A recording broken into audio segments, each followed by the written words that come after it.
নির্বাচিত সরকার ছাড়া কোনো সংস্কারের বৈধতা আমরা দিতে পারব না, বললেন ফখরুল। নির্বাচিত সংসদ, নির্বাচিত সংস্কার ছাড়া কোনো সংস্কারের বৈধতা আমরা দিতে পারব না বলে মন্তব্য করেছেন বিএনপির মহাসচিব মির্জা ফখরুল ইসলাম আলমগীর। তিনি বলেন, আমরা বিভক্তির রাজনীতি না করি, এখন যেটা প্রয়োজন দেশ বাঁচানোর জন্য, গণতন্ত্র ফিরে পাবার জন্য আমাদের ঐক্য স্ট্রাকচার তৈরি করতে হবে।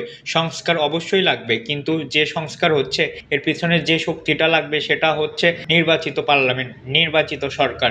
এটা ছাড়া সংস্কারকে কখনো লেজিমেন্সি দিতে পারবে না, এটা ফ্যাসিস্ট পারবে। বৃহস্পতিবার দুপুরে গুলশান চেয়ারপারসনের কার্যালয়ে রাজবন্দির জনবন্দি বাইরে মোড়ক উন্মোচন অনুষ্ঠানে বিএনপির মহাসচিব এসব কথা বলেন। মির্জা ফখরুল ইসলাম আরও আহ্বান করেন, দেশের প্রতিটি গণতন্ত্রপ্রেমী মানুষ ও স্বাধীনতাকামী মানুষ যেন আপনাদের ঐক্যবদ্ধ থাকেন, বিভাজিত হবেন না। আমি রাজনৈতিক নেতাকর্মীদের যারা যেখানে কাজ করেন সবাইকে অনুরোধ করব, বিভাজন সৃষ্টি করবেন না। তিনি বলেন, শেখ হাসিনা পালানোর পর আমরা যেন কেন জানি না নিজেদের বিশ্বাস ফিরিয়ে আনতে পারছি না, ঐক্যর জায়গাটা থাকতে পারছি না। কি দুর্ভাগ্য।